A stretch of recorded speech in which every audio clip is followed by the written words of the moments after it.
என்னாகமம் 12ஆம் அதிகாரம் 11ஆம் வசனம். சிலர் மேன்மையானவர்கள், அபிஷேகம் பண்ணப்பட்டவர்கள், ஆனால் அவர்களுக்குள்ள சில புத்தீனங்கள் வந்து விடுகிற ஃபூலிஷ்னஸ். நல்லவங்க தான், அவங்க சில நேரங்களில் புத்தியை பறி கொடுத்துடுறாங்க. என்ன செய்யறோம், என்ன பேசுறோம், எப்படி நடந்துக்கிறோங்கிறது அவங்களுக்கு விளங்க மாட்டேங்குது. வாசிங்க என்னாகமம் 12:11. இங்கே ஆரோன் நாங்கள் சொல்றான். நாங்கள் யாரெல்லாம்? ஆரோனும் மிரியாம். ஒரு விதத்தில் அக்கா தம்பிகள், அண்ணன் தம்பிகள், இன்னொரு விதத்தில் ஊழியர்கள், இன்னொரு விதத்தில் ஆரோன் ஆசாரியன், மிரியாம் தீர்க்கதரிசி. அப்படிதானே? மிரியாம் ஒரு தீர்க்கதரிசி, ஆரோன் ஒரு ஆசாரியன், மகாபிரதான ஆசாரியன். இன்னொரு விதத்தில் சொல்ல போனா ஆரோன், மிரியாம், மோசே எல்லாரும் யாரு? அண்ணன், அக்கா, தம்பிங்க, சகோதரர்கள், சகோதரிகள். ஆனா இவங்களுக்குள்ள இப்ப ஒரு ஜட்ஜ்மெண்ட் வருது, ஒரு பனிஷ்மெண்ட். பேசிட்டு இருக்கும் போதே திடீர்னு மிரியாம் குஷ்டரோகியா மாறிட்டா. அதை பார்த்து பயந்து ஆரோன் கத்துறான். என்ன சொல்றான்? ஐயோ என் ஆண்டவனே, நாங்கள் புத்தீனமாய் செய்த இந்த பாவங்களை எங்கள் மேல் சுமத்தார். என்ன புத்தீனமாய் செஞ்சிட்டாங்க? மோசே எப்பவோ செய்த விவாகத்தில் உள்ள தவிர எத்தனையோ வருஷம் கழிச்சு என்ன செய்றாங்க? பேசுறாங்க. 1ஆம் வசனம் போதுமா? அவன் அரண்மனையிலிருந்து ஓடி போய் எத்தனை வருஷம் ஆச்சு? 40 வருஷம் ஆச்சு. கல்யாணம் கட்டி எத்தனை வருஷம் ஆச்சு? 40 வருஷம். அங்க கல்யாணம் கட்டி பிள்ளை பெற்று அவன் அங்கேயே செட்டில் ஆகி திரும்ப கத்தர் முள்செடியில் அவனுக்கு தரிசனமாகி அவன் திரும்ப பார்வோனுக்கு முன்பாக நின்று அற்புத அடையாளங்கள் நடப்பித்து வரும்போது எனக்கு பேச்சு திறமை இல்லைன்னு இவன் சொல்ல, கத்தர் ஆரோனை கொண்டு யாரை மாத்துறாரு? மோசைக்கு வாயாய் மாற்றி ஆரோனை ஆசாரியனை மாற்றி அங்க பெரிய அற்புதங்கள் நடத்தி அவனை அங்கிருந்து வெளியே எல்லா ஜனத்தையும் வெளியே கொண்டு வந்து பார்வோனை செங்கடல்ல அழிச்சு வனாந்தரத்தில் கொண்டு வந்து மன்னாவை புசிக்க வச்சு பிரமாணத்தை கொடுத்து கொண்டு வந்தா இப்பதான் இவனுக்கு ஞானோதயம் வருது. அக்காவுக்கும் தம்பிக்கும் என்னது, இவன் எப்படி அந்த பொண்ணை கட்டலாம்? எத்தனை வருஷம் கழிச்சு? அப்ப இது உள்ளேயே கிடக்கு. அந்த பொண்ணை கட்டிட்டானே, அந்த பொண்ணை கட்டிட்டானே, நம்ம சொன்ன பொண்ணை கட்டலையே, நம்ம காட்டின பொண்ணை கட்டலையே, அரண்மனையில் ஒழுங்கா இருந்திருக்கலாமே, நான் சொன்னதை கட்டல, அவன் சொன்னதை கட்டிட்டான், இவனா போய் கட்டிக்கிட்டான், என்ன பண்றது? அப்படியே இந்த மேரேஜில் உள்ள போராட்டம் உள்ள கடந்து என்ன செய்யுது? போஞ்சுக்கிட்டே கிடக்கு. இருதயத்தில் உள்ளதை வாய் பேசுது. நேரம் வரும்போது 2 பேரும் உட்கார்ந்து பேசினாங்க. ஒரு நாள் யார்கிட்ட பேசினாங்க? மோசேட்ட பேசல. இவங்களுக்குள்ளேயே 2 பேரும் ஒரு வீட்டில் உட்காந்துட்டு பேசுறாங்க. கத்தருக்கு பயந்தவர்கள் பேசினால் கத்தர் என்ன செய்வாராம்? கவனித்து கேட்பாரு. இவங்க 2 பேரும் வீட்டில் உட்காந்து பேசுறாங்க. மோசே அவன் வீட்டில் இருக்கிறான், அவன் கூடாரத்தில் அவன் செட்டில், அவனுக்கு இதுக்கு சம்பந்தமே கிடையாது. தேவனே அதை குற்றம் சொல்லல. எத்தியோப்பிய தேசத்து கட்டினதுக்கு தேவன் என்ன செய்யல? குற்றம் சொல்லல. அது குற்றம் சொன்னாரா சொன்னலையோ அது மோசையினுடைய பாட்டு. அப்படி ஒரு குற்றத்தை, எப்பமோ நடந்த ஒரு காரியத்தை நாம பேசினா அது புத்தீனம். பழைய கதைகளை நீங்க பேசி பழகக்கூடாது. இந்த கிளவிகள் பேச்சுன்னு சொல்லுவாங்க. தீமத்தில சொல்லியிருக்கு, தீத்துல சொல்லி கிளவிகள் பேச்சு. இந்த பழைய கதைகளை ஒரு சிலர் பாருங்க, இந்த கல்யாணத்துல போய் கல்யாணம் நல்ல ஃபங்க்ஷன் வீட்டில் எல்லாரும் கூடியிருப்பாங்க, எதை பேசிடுவான்? ஏதாவது ஒரு பழைய கதையை கொண்டு வந்து நிப்பாட்டிடுவான். சாவு வீட்டில் எல்லாரும் துக்கத்தில் இருப்பாங்க, பாடி எடுக்கலான்னு இவன் எதை கொண்டு வந்து விட்டுருவான்? பழைய கதையை பேசி அங்க அடிச்சுக்குவாங்க. அவ்வளோ வரும். அது எப்பமோ நடந்த ஒரு சம்பவமா இருக்கும். நீங்க எப்படி பேசுறீங்களா பழைய கதைகளை? பழையவே ஒளிஞ்சு போச்சு. அதை நீ பலிபீடத்தில் வச்சு க்ளோஸ் பண்ணிடணும். பழையவைகளை சிந்திக்க வேண்டாம், பூர்வமானவைகளை சிந்திக்க வேண்டாம், அதெல்லாம் க்ளோஸ். தேவன் மன்னிச்சிட்ட பிறகு நீங்க என்ன செய்யக்கூடாது? அதை பேசவே கூடாது. மோசேட்ட ஆண்டவர் பேசியிருப்பாரு. அவனை நேசிச்சுதான் அவன் எத்தியோப்பிய ஸ்திரீவை கல்யாணம் கட்டி பிள்ளைகள்லாம் பெற்று எத்தனையோ வருஷம் கழிச்சுதான் யார் போய் சந்திக்கிறா? கத்தரே அவனை போய் முள்செடியில சந்திக்கிறார். அவருக்கு தெரியாதா இவன் எத்தியோப்பிய தேசத்து ஸ்திரீயை கட்டினது? தெரியாதா? அவருக்கு தெரியாமையா கட்டிவிட்டான்? அப்படி அல்ல. நம்மில் அநேகர் இப்படித்தான் செய்றாங்க. பழைய கதைகளை பேசும்போது நம்ம புத்தீனமா செஞ்சு, அதனாலதான் நம்ம ஃபேமிலியில சில அடிகள்லாம் வருது. ஒவ்வொன்றுக்கும் கர்த்தர் காரணம் நமக்கு வெளிப்படுத்துறதே இல்ல. நம்மளே வேத வசனத்தின் வெளிச்சத்துல புரிஞ்சுக்கணும். அப்படி பழைய கதைங்க பேசுறீங்களா? அதுக்குதான் மத்தவங்க கதையை தெரியாதுன்னு தெரிஞ்சுக்கிறதுக்கு நீங்க என்ன செய்யக்கூடாது, விருப்பப்படவே கூடாது. உங்க இதுல ஸ்டோர் பண்ணக்கூடாது, உங்க ஃபைல்ல ஏற்றக்கூடாது பழைய கதைகளை. யாராவது சொன்னா சாரி விட்டுருங்க, அந்த கதையே எனக்கு என்னது தேவையில்லைன்னு சொல்லணும். யாராவது ஒரு வீட்டுல இருந்து குப்பையை கொடுத்தா வாங்கி கொண்டு போய் உங்க வீட்டுல வச்சுக்குவீங்களா? வச்சுக்குவீங்க நீங்க. இப்ப குப்பை கூட விற்கலாம்ல. யோசிச்சு பாருங்க. நம்ம அநேகர் இப்படி பழைய கதைகளை தெரிஞ்சு வச்சுக்கிறோம். ஒரு சிலருக்கு சமயம் வரும்பொழுது நம்ம என்ன செய்யறோம், அதை பேசுறோம். அது இப்படி பேசுறது பைபிள் படி அது என்னது, புத்தீனம். அவன் சொல்றான், அடிமங்களும் பிறந்தான் புத்தீனங்கிறது.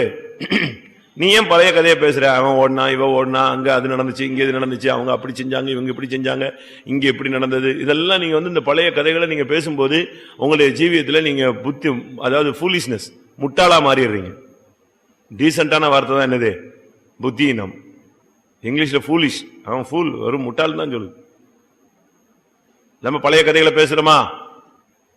எப்படி சொல்லுவீங்க? சரி, ஆண்டவட்டையா சொல்லுங்க. ஆண்டவட்டையாவது போய் தேவசமூகத்தில் உட்காந்து, கத்தாவே நான் அந்த கதையை பேசினேன், இந்த கதையை பேசினேன். பழைய கதைகள் வேண்டாம். குப்பையை கலர்னா என்ன செய்யும்? குப்பையை கலர்னா என்ன செய்யும்? நாற்றம் எடுக்கும். குப்பையை போய் கிளறிட்டு இருக்க கூடாது. இன்னொன்னு, தேவன் ஒரு காரியத்தை மன்னிச்சிட்ட பிறகு நீங்க அதை திருப்பி என்ன செய்யக்கூடாது, பேசவே கூடாது. இப்ப நம்ம ஒரு ஆளை குற்றவாளியா தீர்க்கிறோம். ஒரு சாமியாரு ஒரு இடத்துல உட்காந்து தவம் செஞ்சுட்டு இருந்தாராம். அவரு தவம் இருந்ததுக்கு கொஞ்சம் தள்ளி ஒரு பெண் குடியிருந்தார். அப்போ அவ ஒரு பாவியான ஒரு ஸ்திரீ. டெய்லி அவ வீட்டுக்கு பலர் போயிட்டு வந்துட்டு இருந்தாங்க.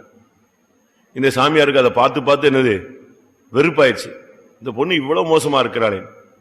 அப்படி காலப்போக்கில் டெய்லி இவர் பாப்பாரு, யாரெல்லாம் போறான்னு. ஒரு ஆள் போனா உடனே என்ன செய்வார், ஒரு கல்லை எடுத்து வச்சுக்குவார். எத்தனை பேர் போனாங்க, எத்தனை பேர் வந்தாங்க, இது இவர் எது போயிடுச்சு. ஆமா, இப்ப கல் எடுத்து வைக்கிறதா இவருக்கு வேலை, டியூட்டி. ரொம்ப கன்ஃபார்மா பாத்துக்கிட்டு யார் போறா, எங்க வரா, எவன் வரா, இவ எப்ப வெளியே போறா, எப்படி வரா, இதை பாத்துக்கிட்டே இருந்தாரு. கடைசியில் அவளும் செத்துட்டா, இவனும் செத்துட்டான், சாமியாரும் செத்துட்டாரு. இப்ப நியாய தீர்ப்புல போய் நிக்கிறாங்க ரெண்டு பேரும். அந்த பெண் நின்னாளா, இவருக்கு முன்னால அவளுக்கு என்ன வந்துருச்சு, ஜட்ஜ்மெண்ட் கொடுக்குறாங்க. அவளுக்கு சொர்க்கத்துக்கு போறதுக்கு கொடுத்துட்டாங்க. இவருக்கு சாமியாருக்கு பொறுக்கவே முடியல. எனக்கு தெரியும் எத்தனை பேர்கிட்ட பாவம் செஞ்சாரு, நான் பார்த்துக்கிட்டே இருக்கேன். இவளுக்கு என்ன கொடுத்துட்டாரு, சொர்க்கம் கொடுத்துட்டாங்களே. இவர் டைம் வந்துச்சு ஜட்ஜ்மெண்ட்ல. இவரை நரகத்துக்கு போக சொன்னாங்களாம். இவர், நான் எப்படி நரகம் போவேன், நான் சாமியார். நீ தவம் ஒழுங்கா இருக்கவே இல்லை. நீ யாரதான் பார்த்துட்டு இருந்த, யார் வந்தா யாரு போனா, யாரு வந்தா யாரு போனா, கல் எடுத்து வச்சுட்டு இருந்த. உடனே நான் கண்ண மூடி என்ன செய்ய சொன்னேன், தவம் இருக்க சொன்ன. நீ அந்த வேலையை என்ன செய்யல, உருப்படியா செய்யல. ஆனால் அவ சூழ்நிலையில பாவம் செஞ்சாலும் டெய்லி மன்னிப்பு கேட்டா, அழுதா, மனஸ்தாபப்பட்டா. அப்படினால்தான் அவளை எங்க மன்னிச்சு எங்க கொண்டு போயிருக்கு. சரிதானா? உங்களுக்கு முன்பாக ஆயக்காரரும் வேசிகளும் பரலோக ராஜ்யத்தில் பிரவேசிப்பார்கள். இருக்கா வசனம்? அவங்க மன்னிப்பு கேட்டு அழுது ஒப்புரவாகி ஆண்டோடைய சமூகத்தில் கிடந்து தடுமாறி துக்கப்பட்டு கண்ணீர் விட்டு, ஏசப்பா எங்களை இப்படி சூழ்நிலையில் நான் மாட்டிக்கிட்டேன் சுவாமி, இந்த பாவத்திலிருந்து எனக்கு விடுதலை தாங்க, எனக்கு உதவி செய்யுங்க. இப்படி அழுது அழுது அந்த டீம் எல்லாம் எங்க போயிடுது, பரலோகத்துக்கு போயிடுது. இங்க யார்கிட்ட பேசினா, யார்கிட்ட சிரிச்சா, எங்க போனா, எங்க வந்தான்னு இங்க கணக்கு எடுத்துக்கிட்டு இருக்கிற சாமியார்லாம் எங்க இருக்கான் தெரியுமா? அப்படி வசனம், உங்களுக்கு முன்பாக ஆயக்காரரும் யார் பிரவேசிக்கிறா, ஆயக்காரரும் வேசிகளும் போயிட்டாங்களா? அவங்க போயாச்சு. இந்த டீம்ல எங்க இருக்கு? நீங்க ஒரு காரியத்தை நீங்க இப்படி ஆராய்ச்சி பண்ணிக்கிட்டே தேடிட்டு போக கூடாது. அது நம்முடைய ஜீவியத்துல நஷ்டத்தை கொண்டு வந்துடும். அவங்க மன்னிப்பு கேட்டுப்பான், அவன் அழுதுருப்பான், ஒப்புரவாயிருப்பான், ஆண்டவர் காலை பிடிச்சு நம்ம என்ன செஞ்சிருப்பான், விடலையே பெற்றிருப்பான். தேவன் மன்னிச்சதை நீ எதுக்கு நினைச்சுக்கிட்டு இருக்கிற? அவன் ஆத்மாவுக்கு அவன் உத்தரவாதி. அவன் தப்பு செஞ்சானா அவன் கணக்கு கொடுக்கறான், நீ தப்பு செஞ்சா நீ என்ன செய்யணும், கணக்கு கொடுக்கணும். அடுத்த வீட்டுக்காரங்க கடனை கணக்க நீ என்ன செய்ய வேண்டிய, ஒப்பு கொடுக்க வேண்டிய, ஆண்டவர்கிட்ட போய் சொல்ல வேண்டிய அவசியம் கிடையாது. இருக்கா? இன்னும் இந்த பழைய காரியத்தையே நீங்க வச்சுக்கிட்டே இருக்காதீங்க. பழைய சம்பவத்தை இன்னும் ஒரு சிலர் அப்படியே மைண்டுக்குள்ளேயே நினைச்சிருக்காங்க, வச்சிருக்காங்க. இப்போ பழைய ஒரு காலத்துல தவறு செஞ்சவங்க இன்னைக்கு சபைக்குள்ள வந்திருப்பாங்க. அவங்கள கொஞ்சம் நம்ம என்ன செய்வோம், சில ஊழியக்காரங்களுக்கு அவங்கள பத்தி தெரியாது.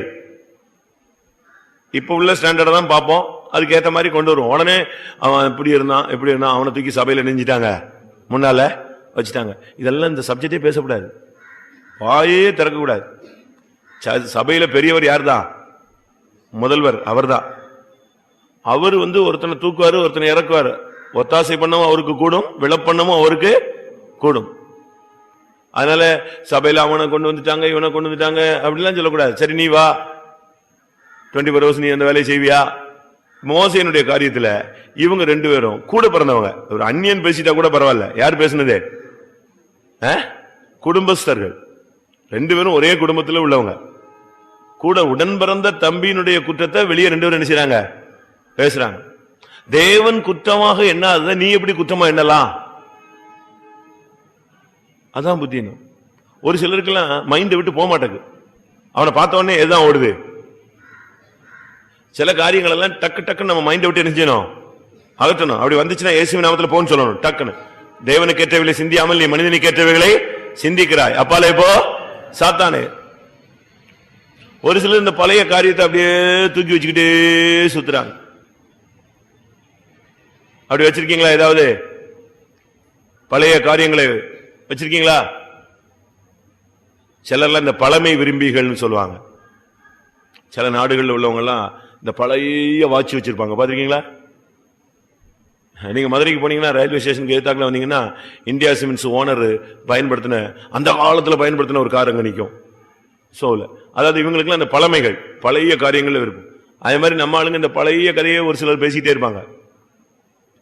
உங்களுக்குள்ள இந்த பழைய குப்பைகள் ஏதாவது இருக்கா? பழைய காரியத்தில் நன்மையானதை என்ன செய்யுங்க. ஒரு சிலருக்கு மைண்ட்ல இருந்து அது போறதில்லை.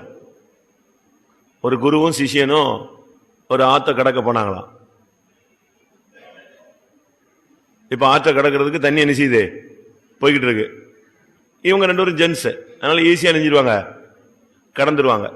இப்ப கிராஸ் பண்ணணும். கிராஸ் பண்ற நேரத்தில் ஒரு பெண் வந்தா, ஒரு வாலிப பெண். நானும் அந்த கரைக்கு தான் போகணும், எனக்கு என்ன செய்யுங்க, ஹெல்ப் பண்ணுங்க அப்படின்னா. குரு புனிதர் இல்லையா, அவரும் நான் எப்படி பொண்ணை தொடுறதுன்னு. சிஷியன் என்ன பண்ணிட்டான், என்ன பண்றது? இப்ப குரு போறாரு, இப்ப யார் போனோம், சிஷியனும் போனோம். என்ன பண்றது? அந்த பொண்ணு என்ன செய்யணும், அந்த கரைக்கு போகணும். வேகமா அந்த பொண்ணை ஒரு தூக்குனா நேர கொண்டு போய் இவன் தண்ணிக்கு அந்த பக்கம் விட்டுட்டான். குருவும் அந்த பக்கம் வந்துட்டாரு, இவனும் அந்த பக்கம் வந்துட்டான். அந்த பொண்ணை கொண்டு போய் அந்த சைட்ல இறக்கி விட்டான். அவளை தூக்கி கொண்டு போய் அங்க விட்டான். அவ போயிட்டா, அவ வழியில போயிட்டா. இவங்க 2 பேரும் பயணம் போய்கிட்டே இருக்கு. எத்தனையோ கிலோமீட்டர் போன பிறகு குரு கேட்டாரா, நீ எப்படி டபக்குன்னு அந்த பொண்ணை தூக்கிட்டு சர்ன்னு அந்த சைட்ல வச்சுட்டு போன, எப்படி அப்படின்னாலாம், எப்படி செய்யலாம் அப்படின்னாலாம். அப்ப இவன் சொன்னானா, குருவே நான் அந்த பொண்ணை எங்க இறக்கி விட்டுட்டேன், கரையில இறக்கி விட்டேன், நீங்க தான் இவ்வளவு நேரம் அவளை தூக்கிட்டு வரீங்க. நான் எங்க இறக்கி விட்டுட்டேன் அவளை, நானு அந்த தண்ணியை தாண்ட உடனே அவளை என்னஞ்சாச்சு, நான் இறக்கிட்டேன். நீங்க தான் இப்ப இத்தனையோ கிலோமீட்டர் யார தூக்கிட்டு வரீங்க, அவ போயிட்டா. ஆனா அந்த பொண்ணை தூக்கிட்டு வர்றது யாரு, நீங்க தான் மணிக்கணக்கா தூக்கிட்டு வரீங்க. நானும் இவன் மண்டையில ஓடிக்கிட்டே இருக்கு, தூக்கிட்டானே தூக்கிட்டானே தூக்கிட்டானே தூக்கிட்டானே தொட்டானே. இது இவன் அவன் சொன்னா, நான் இறக்கி விட்டு மணிக்கணக்காச்சு, அவ போயிட்டா, அவ வீட்டுக்கு போய் சேர்ந்துட்டா. அவ எங்க போறாளோ யாரோ எங்கேயோ போறா, அவ போயிட்டா. நான் ஜஸ்ட் என்ன பண்ணேன், ஹெல்ப். நீங்க பெரியவங்க பண்ண முடியாதுன்னு நீங்க ரைட், நான் பண்ணிட்டேன். ஆனா நீங்க இப்ப அவளை தூக்கிட்டு எங்க வரீங்க, இவ்வளவு தூரம் ஓடிக்கிட்டு வந்துகிட்டே இருக்கீங்க, இன்னும் உங்களுக்குள்ள அவதான் இருக்கா, தொல்ல இருக்கா, அப்படியே யாருக்காது தூக்கிட்டே சுத்துறீங்களா, தொல்ல யாரையாவது எதையாவது என்னைக்கா உள்ள காரியத்தை அப்படியே தூக்கிட்டே அலையறீங்களா? இந்த பைத்தியக்காரன் ரோட்ல பாத்தீங்கன்னா ஒரு பேக் தூக்கிட்டாலே வா, ரோட்ல இருக்கிற எல்லாம் தூக்கி வச்சுக்குவான். அதை விட மாட்டான், அதுக்குள்ள ஒண்ணுமே கிடையாது, இருக்கிறதெல்லாம் நாட்டம் பிடிச்சது, ஆனா அதை ஸ்ட்ராங்கா பிடிச்சுக்குவான். அதே மாதிரி இந்த ஆரோனும் மிரியாமும் ஊழியத்துக்கு வந்தாலும் தீர்க்க தரிசனம் 1000 தான் சொன்னாலும் ரெண்டும் பழைய கதையை தான் நெஞ்சிருக்கு வச்சிருக்கு. அதுக்கு பிறகு கர்த்தர் ஒரு ஜட்ஜ்மெண்ட் கொடுத்து ஒரு குஷ்ரோகத்தை உண்டு பண்ணி 7 நாள் தண்ணி காட்டினார் பாருங்க. அதுக்கு பிறகு சாகுற வரைக்கும் ஆரோன் எதை பேசல. எத்தியோப்பியானாலே இல்ல தெரியவே தெரியாதுன்றான். எத்தியோப்பியா தேசம் அது எங்கேயோ இருக்கு, விட்டுரு, அந்த சப்ஜெக்டே வேண்டாம். ஏன்னா இப்ப அடுத்த குஷ்டம் யாருக்கு வந்துடும், எங்க வந்துடும். அதனால கவனமா இருக்கணும். புத்தியினமான வார்த்தைகள், பழைய கதையை பேசாதீங்க. ஏதோ எல்லாருடைய வாழ்க்கையிலும் சின்ன சின்ன புத்தியினங்கள் உண்டு, அறியாமையிலேயோ அறிந்தோ. இப்ப ஓடி போயிட்டான், பார்வனுடைய அரண்மனை விட்டு ஓடிட்டான். நீ கூட பிறந்த அண்ணன் தானே, இவனை தேடி பார்த்து கொண்டு வந்திருக்கலாம்ல. கொண்டு வந்தியா? இந்த அக்கா தேடி பார்த்தாளா அவனை விட்டுட்டு இல்ல, அவன் வேற வழியே இல்ல, அவனுக்கு சாப்பாட்டுக்கு வழி இல்ல, பார்வன் கொன்னே விடுவான். அதனால அவன் ஜீவன் தப்ப ஓடி போய் எங்கேயோ ஒரு இடத்துல நிஞ்சான், அடைக்கலம் கிடைச்சது, செட்டில் ஆனான். அதை போய் நீ ஏன் குறை சொல்ற? அவங்கவுங்க வாழ்க்கைக்கு அவங்கவுங்க வாழ்க்கையில என்னென்ன காரணங்கள் இருக்கும், தடுமாறுறதுக்கு காரணங்கள் இருக்கும், எழுப்புதல் அடைஞ்சதுக்கும் பல காரணங்கள் இருக்கும். அதெல்லாம் அது அவங்களுக்கும் தேவனுக்கு உள்ளது. நீ அதை பேசி நியாய தீர்ப்புக்கு பாத்திரனாய் என்ன செஞ்சிடாத, புத்தீனமாய் பேசி நியாய தீர்ப்புக்கு பாத்திரனாய் மாறிவிடாதே. இது ஆரோன் மிரியாமுடைய புத்தீனம், பழைய கதைகளை பேசினது. 1 சாமுவேல் 13 சவுலின் புத்தீனம். இப்போதோ உம்முடைய ராஜ்யபாரம் நிலை நிற்காது. முடிஞ்சுதா?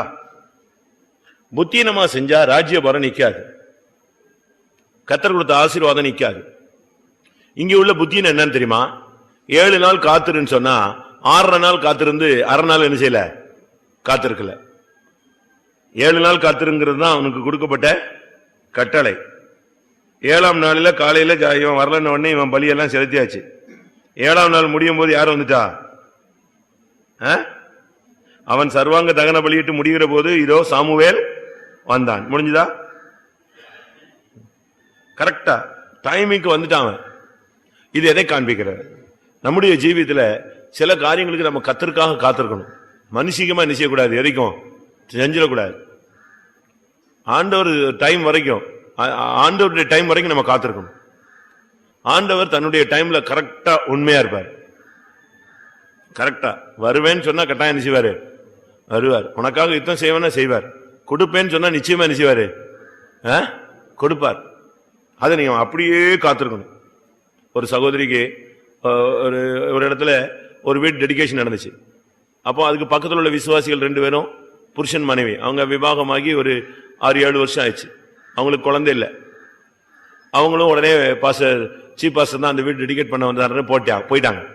போய் ஜெபிச்சாங்க. எங்க வீடு பக்கத்தில் இருக்கு, வாங்க பாஸ்டர்னாங்க. அவரும் நினைஞ்சிட்டாரு, ஒரு வீட்டுக்கு போயிட்டு ஒரு வீட்டுக்கு போலன்னா சீப் பாஸ்டர் வரலன்னு சொல்லுவாங்கட்டு, சரி நான் வரேன்ட்டு பக்கத்துல வாக்கபிள் உடனே வந்துட்டார்.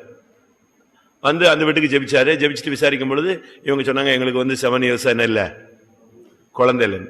அவர் என்ன பண்ணிட்டாரு, அப்படியா குழந்தை இல்லையா, அதுக்கு ஏன் நீங்க கவலைப்படுறீங்க, கர்த்தர் கொடுத்தா வாங்கிக்கோ, இல்லைன்னா ஸ்தோத்திரம் பண்ணிட்டு என்ன செய்ய, 2 பேரும் சமாதானமா வாழ்க்கை நடத்துங்க.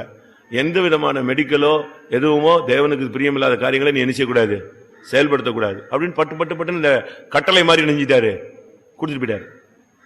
அவங்களுக்கு கையும் ஓடல காலும் ஓடல. கர்த்தர் கொடுப்பார், கொடுக்கலனாலும் நீ என்ன செய்யக்கூடாது, எந்த விதமான முயற்சிகளும் எடுக்கக்கூடாது, கர்த்தர் கொடுப்பாருன்னு சொல்லிட்டார். அவங்க அதை நம்பி இருந்தாங்க 14 வருஷமோ 15 வருஷமோ. இப்ப கர்த்தர் அவங்களுக்கு நெஞ்சிருக்காரு, குழந்தை கொடுத்திருக்காரு. அப்படி காத்திருக்காங்க. கர்த்தர் உங்களுக்காக கிரியை செய்யற வரைக்கும் நீங்க என்ன செய்யணும், காத்திருக்கணும். கர்த்தருக்கு காத்திருக்கிறவர்கள் புதுபலன் அடைகிறார்கள், ஒருபோது வெட்கப்பட்டு போறதே கிடையாது. கர்த்தருக்கு காத்திருக்காம நம்ம ஏதாவது நம்ம செய்யும் பொழுது அது புத்தீனமான ஒரு செயலா என்ன செய்யுது, மாறி. அடுத்து துணிஞ்சிட்டான், அதான் புத்தீனம். அவன் சொல்றான் பாருங்க, 1 சாமுவேல் 13:12 அவன் சொல்றான், எண்ணி துணிந்து சர்வாங்க தகன பலியை செலுத்தினேன். ஊழியம் செய்ய வேண்டியது ஊழியர்கள் செய்வாங்க, ஜெபிக்க வேண்டியது ஜெபம் ஊழியக்காரங்க செய்வாங்க. நாம போய் அவசியம் இல்லாம எங்கேயும் என்ன செய்யக்கூடாது, மிஞ்சின காரியங்கள்ல பெரிய பெரிய காரியங்களிலும் மிஞ்சின கருமங்களிலும் நீங்க என்ன செய்யக்கூடாது, தலையிட கூடாது. அப்படிலாம் செய்யக்கூடாது. துணிந்து செய்யறது. எந்த ஒரு காரியத்தையும் பயத்தோடு செய்யுங்க. என்ன வந்துட போகுது, என்ன ஆயிரும் அப்படின்னு நம்ம துணிஞ்சு செய்யும் பொழுது அது குற்றமாக தேவனுடைய பார்வையில கணக்கிடப்படுகிறது. இவன் காத்திருக்கவில்லை, அதனால அன்னைக்கு ஒரு புத்தீனமான செயல், அதனால அவனுடைய ராஜ்யபாரம் நிலை நிற்காமல் போயிட்டு. காத்துரு, ஆண்டவர் என்ன சொல்றாரோ அதுக்காக காத்துரு. அந்த திராட்சரசம் குறைவுபட்ட போது அந்த மரியாள் போய் இயேசுட்டு சொல்றா, திராட்சரசம் குறைவுபட்டது. அவர் சொல்றாரு, என்னுடைய வேலை இன்னும் வரல, உன் வேலையை பாருன்ட்டாரு. ஆனா இவ போய் வேலைக்காரங்கிட்ட சொன்னா, நீங்க வேற ஒன்னும் செய்ய வேண்டாம், அவர் என்ன சொல்றாரோ அதை மட்டும் நீ செய். நீ போய் கிரேப்ஸுக்கு ரோட அலைய வேண்டாம், அந்த சிரப்ஸ் வாங்கிட்டு வர்றதுக்கு நீ ரோட என்ன செய்ய வேண்டாம், அலைய வேண்டாம், ஒன்னும் செய்யாது. அவர் என்ன சொல்றாரோ அதை செய். வேலை வரவில்லைன்னு சொன்னவர், வேலை வரலன்னா அடுத்த நாளா செய்ய முடியும்? இன்னைக்கு தான் வேலை வந்துச்சுன்னு கல்யாணம் விருந்து நடந்துகிட்டு இருக்கு. அப்ப அதுக்குள்ள அந்த வேலை என்ன செய்யும், வரும். நீ கர்த்தர் கிரியை செய்வாருங்கிற நிச்சயத்தோடு இருக்கணும். உன் நம்பிக்கை வீண் போகாது, நிச்சயமாய் முடிவு உண்டு. இந்த வருஷத்துல கர்த்தருக்காக காத்திருக்காம நம்ம அவசர கொடுக்கையா, அதிக பிரசங்கித்தனமா மிஞ்சி ஏதாவது செஞ்சிருக்கோமா? ஆண்டவர் கிரியை செய்யறதுக்கு முன்பாக, ஆண்டவர் பேசுறதுக்கு முன்பாக, ஆண்டவருடைய ஆலோசனையை கேட்காமலே நம்மளா ஏதாவது பண்ணிருக்கோமா, செஞ்சிருக்கோமா? அது என்னது? ஆண்டவருடைய பார்வையில புத்தீனம். பழைய கதைகளை பேசுறது புத்தீனம். பழைய பாவங்களை, மற்றவருடைய பழைய பாவங்களை, அவங்க வாழ்க்கையில் உள்ள தோல்விகளை பேசுகிறது புத்தீனம். இரண்டாவது, கர்த்தருக்கு காத்திருக்காமல் நாமே துணிஞ்சு செயல்படுகிறது புத்தீனம். மூன்றாவது 2 சாமுவேல் 24:10. புத்தீனமாய் செய்து என்ன செஞ்சிட்டான்? ஆனா இவன் எப்படிப்பட்ட ஆள் தெரியுமா? ரொம்ப புத்திசாலியான ஆள். ஆனா இப்ப எப்படியா மாறிட்டான்? 1 சாமுவேல் 18:14 பாருங்க, 14-15 எப்படி நடந்தா? முதலாவது அவனுடைய ஆரம்ப காலம் எப்படி இருந்துச்சு? மகா புத்திசாலி, அப்படித்தானே இருக்கு. மகா புத்திமானாய் நடந்தான். ஆனா இப்போ ரிசல்ட் என்னது? மகா புத்தீனமாய் நடந்தான். எப்படி இருக்கு? ஒரு காலத்துல மகா புத்திமானாய் நடந்த ஆளு இப்ப மகா புத்தீனமாய் நடக்கிறான். காரணம் என்ன? காரணம் என்ன? ஜனத்தை போய் என்ன செஞ்சான்? என்ன சொன்னான்? எவ்வளவு ஜனங்க இருக்காங்க அப்படின்னு. யோவாப் சொல்றான், ஜனத்தை என்ன கூடாது ராஜாவே, கர்த்தர் எவ்வளவோ ஜனத்தை கொடுத்திருக்காரு, இதை போய் எண்ணிக்கிட்டு இருக்கீங்களே அப்படின்னு. நான் சொல்றேன், நீ போய் எண்ணு அப்படின்னா. இப்ப ஜனத்தை எண்ணி முடிச்சுட்டு வர்றதுக்குள்ள ஜனம் எவ்வளவு பேர் செத்துப்பிட்டான்? 70,000 பேர். 15ஆம் வசனத்துல 2 சாமுவேல் 24:15 ஜனங்களில் எத்தனை பேர் செத்தாச்சு? 70,000 பேர் செத்தார்கள் ஒரே நாள்ல. எப்படி இருக்கும் பாத்தீங்களா? இதுக்கு காரணம் என்ன தெரியுமா? ஜனத்தை எண்ணுவது குற்றம். ஜனத்தை எண்ணுனா அதுக்கு முன்னால என்ன செய்யணும்? பலி செலுத்தணும். ஜனத்தை என்ற காரியத்துல ஃபர்ஸ்ட் சென்சஸ் எடுக்கிறதுக்கு முன்னாக பலி செலுத்தணும். பலி செலுத்தி ஓகே பண்ண பிறகுதான் எதை செலுத்தணும்? ஜனத்தை எண்ணணும்.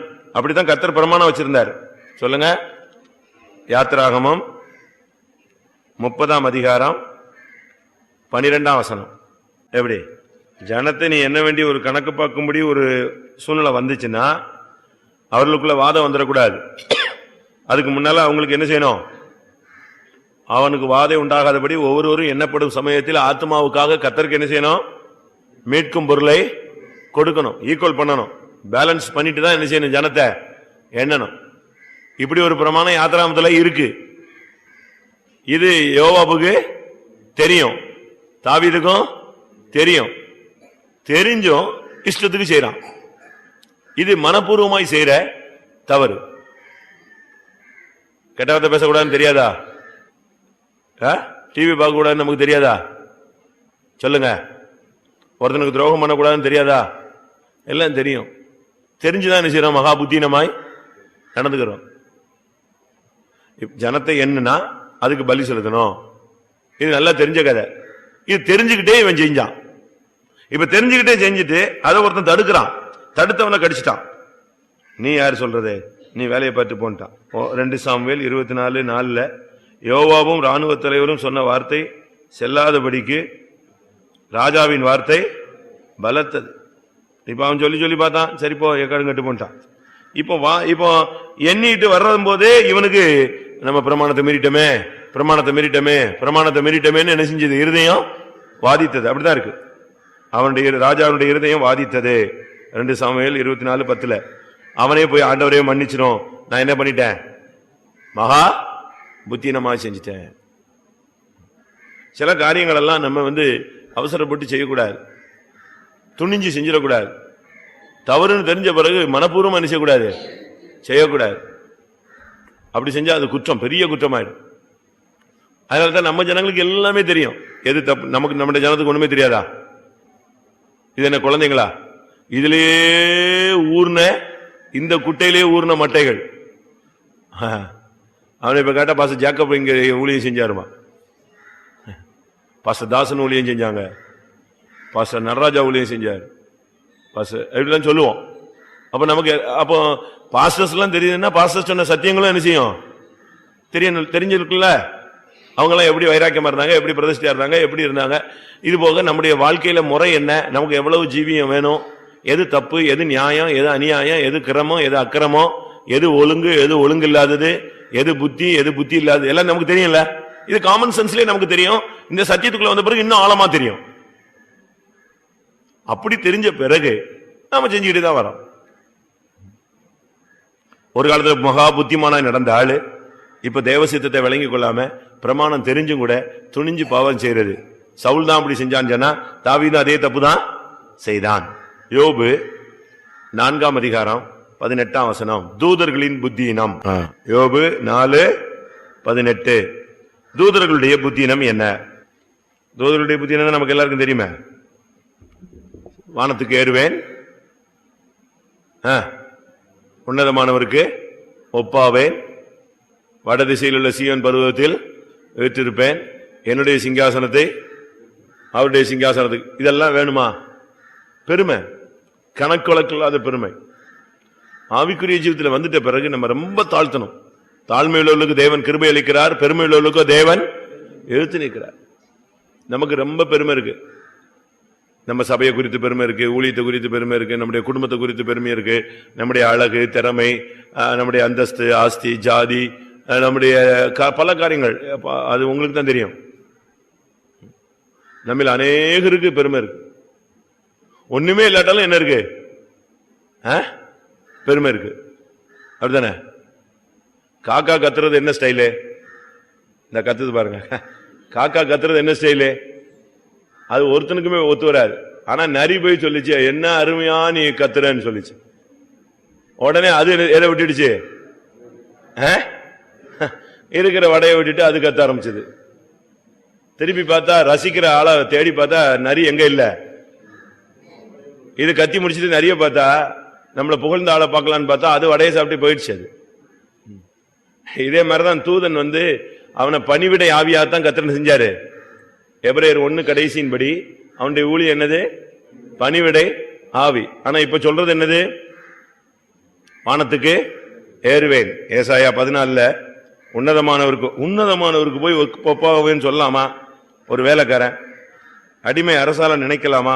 ஏசாயா 14:14 யாரு யார சிந்திக்கிறது? அவர் தான் இவன் நினைஞ்சிருக்காரு, காற்றா உண்டாக்கி வச்சிருக்கிறார். அவனுக்கு கனத்தையும் மகிமையும் ஃபுல்லா கொடுத்து வச்சிருக்காரு. மனிதனுடைய சிருஷ்டிப்பு குறைவுள்ளது. அது வளர்ச்சி அடைந்துதான் எங்க போனோம்? பூரணத்துக்கு போனோம். ஆனா தூதனுடைய சிருஷ்டிப்பு என்னது? குறைவுள்ளதல்ல. என்னது? பூரணம். தேவ தூதரிலும் சற்று சிறியவனாக்கப்பட்டிருந்த மனுஷன். அப்போ இவன் வளர்ச்சி அடைந்து பூரணத்துக்கு வருவான். அவன் பூரணம். ஒரு வீட்டுல ஒரு குழந்தை ஒரு எஜமானுக்கு பிறந்து வளருது. ஆனா அந்த வீட்டுல இருக்கிற வேலைக்காரன் பெரிய ஆள். அவன் என்ன நினைச்சிட்டான்? இவன் என்ன வளர்ந்து வர்றது, நம்ம எங்க வந்துடலாம், ஃபுல்லா நம்ம கண்ட்ரோல். இப்படித்தான் வருது பெருமை. நமக்கு ஜீவிதத்தில் பெருமை வரவே கூடாது. உங்களுக்கு எதுக்காவது பெருமை இருந்துச்சுன்னா இந்த வருஷ கடைசியில கத்தாவே நான் பேச்சுல பெருமை, பார்வையில பெருமை. என்னுடைய ஒரு சிலர் நடந்து போகும்போது கூட அப்படி இந்த கேட் வாக் மாதிரி போவாங்க, பாத்திருக்கீங்களா? இந்த ஃபேஷன் ஷோல நடந்து போற மாதிரி நடந்து போவோம். அதெல்லாம் என்னது? பெருமைதான். ஏசாயால சொல்லியிருக்கு, சீயோன் குமாரத்தி எப்படி நடந்து போறாளாம். 3 அதிகாரம் 16 ஏசாயா 3:16. ஏசாயா சாதாரண ஆள் கிடையாது, நம்மளை விட டஃப்பான ஆள். தீர்க்கதரிசனத்துல பயங்கரமா பேசுவான். பேசுறா பாருங்க, கழுத்தை நெறித்து நடந்தாங்களாம். அந்த வெட்டுறது அவர் அன்னைக்கே பார்த்திருக்காரு. கழுத்தை நெறித்து நடந்து, அடுத்து கண்களால் மருட்டி பார்த்து, ஒய்யாரமாய் நடந்து, ஹை ஹீல்ஸ் போட்டு. ஒய்யாரன்னா அப்படித்தானே, ஹீல்ஸ் தான் அது, ஹை ஹீல்ஸ். அது காலை ஒடிச்சிட்டு கால் சுலுக்கிட்டு இருக்குன்னு சொல்லி நம்மளை ஜபிக்க கூடுறான். உன்னை யாரு ஹீல்ஸ் போட சொன்னா? நார்மலா போட்டு என்ன செய்ய போ, நீ விசுவாசி தானே, நீ நார்மலா நட. இந்த சந்திர மண்டலத்தில் நடக்கிற மாதிரிலாம் நடக்கக்கூடாது. பாத்திருக்கீங்களா? சந்திர மண்டலத்தில் நடக்கிறத பாத்திருக்கீங்களா?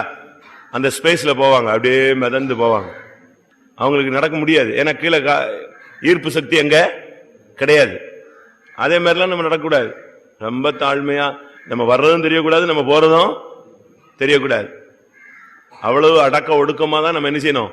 முந்தி சவுத்துலாம் அடக்க ஒடுக்கத்துக்கு பேரே இதுதான், சவுத் தான். இப்ப சவுத்து அப்படியே கல்ச்சர் என்ன செய்யுது, சேஞ்ச் ஆகுது. வெஸ்டர்ன் கல்ச்சரும் யூரோப்பியன் கல்ச்சரும் எங்க வருது, உள்ள வருது. அதுக்கு காரணம் பேரண்ட்ஸ் தான். இவங்க தான் அப்படி அந்த பிள்ளைகளை என்ன செய்யறாங்க. இவங்க காலத்துல பட்டிக்காடு மாதிரி இருந்தாங்க, இப்ப பிள்ளைங்க காலம் எப்படி ஆயிடுச்சு, பட்டணமா மாறிடுச்சு. அதுக்கேற்ற மாதிரி இவங்க எல்லாமே அவங்கள வளர்ச்சி அடைய கொண்டு வராங்க. தூதர்களின் புத்தியினம் பெருமை. அதனால தூதனை கர்த்தர் தள்ளிட்டார். குரூப்பா விழுந்தாங்க. நான் நினைக்கிறேன் இந்த 30 கோடி தேவர்கள் சொல்றாங்க பாருங்க, இது அதனுடைய இன்டர்பிரேஷன் தான். விழுந்த தூதர்களுடைய கணக்கு பைபிள்ல இல்ல, ஆனா எங்க இந்துக்கள்ல எங்க இருக்கு கணக்கு வச்சிருக்கான். எத்தனை கோடி? 30 கோடி நிலமா ஒரு கணக்கு அது. அப்ப எவ்வளவு தூதர்கள் விழுந்திருக்கான்னு பாருங்க, எவ்வளவு குரூப் விழுந்து கிடக்கு. அவங்களெல்லாம் கர்த்தர் மகிமையா வச்சிருந்தார். மகிமைன்னா, நான் ஒரு இடத்துல ஒரு பிசாசு துரத்தினேன். பிசாசு துரத்தும் போது அது கண்டினியூ வந்துகிட்டே இருக்கும். அந்த பிசாசு இந்த பிசாசு அது பிசாசு, இப்படி ஒரு 2 வாரமோ 3 வாரமோ கடந்து துரத்திக்கிட்டே கிடந்தோம் மாச கணக்குல. நைட்டுலாம் உட்காந்து ஊழியக்காரங்க உட்காந்து ஜெபம் பண்ணுவோம். கொஞ்சம் ஆவிக்குரிய விசுவாசிகள் நைட்டு வருவாங்க. ஒரு சகோதரிக்கு அந்த பிசாசு போராட்டம், நைட்டுலாம் உட்காந்து எல்லாரும் ஜெபம் பண்ணுவோம். கொஞ்சம் லேட் ஆயிடுச்சுன்னா பாட்டுக்கிட்டு பாடி என்ன செய்யறது, தூக்க வைக்க வராம அந்த போராட்டத்துக்காக உட்காந்து நைட்டுலாம் உட்காந்து ஏதாவது ஒரு பாட்டு பாடுவாங்க. யாராவது ஒரு ஆள் ஹார்மோனியம் போடும். இப்படி பாடிக்கிட்டே உட்காந்து ஜெபிச்சுட்டு அந்த ஆவி வந்துச்சுன்னா துரத்துறது, இப்படி ஜெபிக்கிறது, திருப்பி ரெஸ்ட் எடுக்க போவோம். அப்போ ஒரு நைட்டு உட்காந்து தெலுங்கு, அது நான் சொல்றது சித்தூர், ஆந்திரா. நான் கொஞ்ச நாள் அங்க இருந்தேன், ஒரு 3.5 மாசம் நினைக்கிறேன். அப்போ அந்த பிசாசுக்காக ஜெபிச்சுட்டு இருக்கும்போது நைட்ல ஒரு பாட்டு, நூதன எருசலேம்னு ஒரு பாட்டு இருக்கு, புதிய எருசலேமை பத்தி ஒரு பாட்டு. அது அந்த பாட்டு பாடிட்டு இருக்கோம், நூதன எருசலேம். அந்த பாட்டை பாடிட்டு இருக்கும்போது இந்த பிசாசு பிடிச்சது அப்படியே உருண்டுகிட்டே இருந்துச்சு. இந்த பாட்டு பாடின உடனே ஆள ஆரம்பிச்சிருச்சு. அந்த சீயோனுடைய இதெல்லாம் எல்லாம் அந்த ஒவ்வொரு நாள் வர்ணிச்சு வரும். அதை பாட ஆரம்பிச்ச உடனே இது அழ ஆரம்பிச்சது. நான் சரி பிசாசு போகுது போல் இருக்கு, அழ ஆரம்பிச்சிருச்சு நினைச்சிட்டு, என்ன அழுகுறேன்னு கேட்டேன். அது கொஞ்ச நேரம் சும்மா இரு, இந்த சியோனின் பாட்டை நான் என்ன செஞ்சுக்கிறேன் கேட்டுக்கிறேன். நான் அன்னைக்கு விட்டுட்டேன். அது சொல்லுது, நாங்க மிஸ் பண்ணிட்டோம், அது உங்களுக்கு என்ன செஞ்சிருச்சு, கிடைச்சிருச்சு. அப்படியே மணிக்கணக்கா அழுகுது, மிஸ் பண்ணிட்டோம். அந்த ஆவி பாருங்க எப்படி இருக்குன்னு பாருங்களேன். சியோனுடைய அந்த மகிமையை அந்த பாட்டுல பாட பாட பாட பாட அது அழுது கத்துது. போச்சே, அந்த மகிமையான இடத்தை நெஞ்சிட்டோம், விட்டுட்டோமே. அதுல ஒரு வார்த்தை வரும், பட்டணத்துடைய அஸ்திபார கற்கள் ஊழியர்களேன்னு வரும்.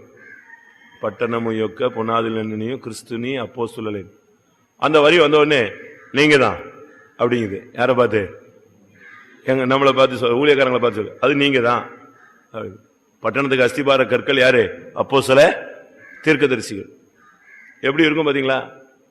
அப்பதான் நான் கேட்டேன், நீ இவ்வளவு நேரம் அங்காளா பரமேஸ்வரின் கதை சொல்லிட்டு இருந்த, இப்ப என்ன தூதன் கதையை சொல்ல. அது இங்க உள்ள பேரு, நான் கேரும் அப்படின்னு. எப்படி இருக்கும் அது சொல்லுது. நான் சொன்னேன், இவ்வளவு நேரம் அங்காளா பரமேஸ்வரி ஆதிசக்தி பராசக்தின்னு இருந்த, இப்ப என்னவோ சீயோன்னு எருசலேம்ங்கிறேன். அது இங்க உள்ள பேரு, என்னுடைய ஒரிஜினல் பேரை சொல்றேன், நான் கேரூப் அப்படின்னுச்சு. எப்படி இருக்கும்? ஆடிவிட்டான் என் கூட இருந்த விசுவாசிலாம். அது சொல்லுது, இங்க உள்ள லோக்கல் பேர்ல நாங்க என்ன செய்யறோம், ஒவ்வொரு தேசத்துக்கும் ஒவ்வொரு பேர்ல சுத்துவோம். ஆனா என்னுடைய ஒரிஜினல் பேர் என்னது? நான் கேரூப் கூட்டத்தை சேர்ந்து உள்ள ஆளுனா. இருக்கா கேரூப்பு? எசேக்கியேல் இருக்கு. நீ காப்பாற்றுகிறதுக்காக அபிஷேகம் பண்ணப்பட்ட கேரூப், நீ விழுந்து போனாயே. எசேக்கியேல் 20 கேரூப் இதான். உன் மினுக்கினால் உன் ஞானத்தை கெடுத்தாய். அடுத்த பக்கத்துல பாருங்க, 2வது வசனமா, அடுத்த பக்கம். உன் மினுக்கினால், மினுக்கினால், அதனாலதான் மினுக்க கூடாதுன்னு சொல்றான். மினுக்காத. நான் ஒரு வீட்டுக்கு போனேன், அவங்க சொன்னாங்க எங்க பிள்ளைங்க படிப்பு ரொம்ப கம்மியா இருக்குன்னு. நான் உடனே சொன்னேன் மினுக்கி இருப்பான்னு. மினுக்குனால் எது போயிடும்? எது போயிடும்? ஞானம் போயிடும். நீ மினுக்க ஆரம்பிச்சிட்டீங்க, உங்க பிள்ளைகளை நீங்க மினுக்க வச்சீங்கன்னா அது மினுக்கத்தான் ட்ரை பண்ணும். காலையில் எழுந்திரிச்சு அதுக்குத்தான் டைமை ஸ்பெண்ட் பண்ணுமே தவிர புஸ்தகத்துக்கு நிச்சயாது டைமை ஸ்பெண்ட் பண்ணாது. 1 மணி நேரம் குளிக்கும், 3 மணி நேரம் ரெடி ஆகும், அப்படி ஆயிடும். திருப்பி நீங்க அவ்வளவுதான். நீங்க எதுக்குத்தான் ட்ரைனிங் கொடுத்துருக்கீங்க? அதுக்குத்தானே வாங்கி கொடுத்துருக்கீங்க. Fair and lovely, face to face, shampoo, இருக்கிற மேக்கப் எல்லாம் வாங்கி கொடுத்து வச்சிருக்கீங்களா பேரண்ட்ஸு? பிறந்தது நீங்க எல்லாம் பெண்டிகாஸ்ட், நீங்க ஒன்னும் யூஸ் பண்றது இல்ல. ஆனா பிள்ளைகளை எப்படி யூஸ் பண்றீங்க? இதெல்லாம் வாங்கி கொடுத்து மேக்கப் சாதனங்கள்லாம் வாங்கி வச்சு, அது கூட்டத்துக்கு வந்தாலும் ஹேண்ட்பேக்ல ஒரு சைட்ல, பர்ஸ்ல ஒரு சைட்ல என்ன இருக்கு? பவுடர் இருக்கு, எல்லாமே இருக்கு. இதுதான் இப்ப பெண்டிகாஸ்ட். நவீன பெண்டிகாஸ்ட் எப்படி இருக்கு? இப்படிதான் வளர்க்கிறோம் பிள்ளைகளை. நம்ம தான் கெடுக்கிறோம். தூதர்களுடைய புத்தீனம் பெருமை. மினுக்கினால் உன் ஞானத்தை நீ கெடுத்தாய். அதான் தூதர்களுடைய புத்தீனம். யோபு 42:8. இங்கே யோபுனுடைய நண்பர்களுடைய புத்தீனம், ஃப்ரெண்ட்ஸோட புத்தீனம். ஃப்ரெண்ட்ஸோட புத்தீனம் என்ன தெரியுமா?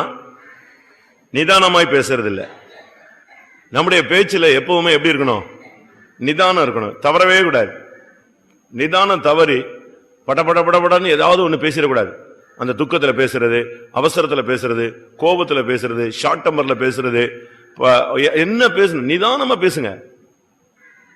ஒரு சிலருக்குலாம் என்ன செய்ய, கை கால்லாம் உதறும், படபடன்னு பேசிடுவாங்க. நீங்க எந்த காரியம் பேசினாலும் நீங்க நிதானமா பேசணும்.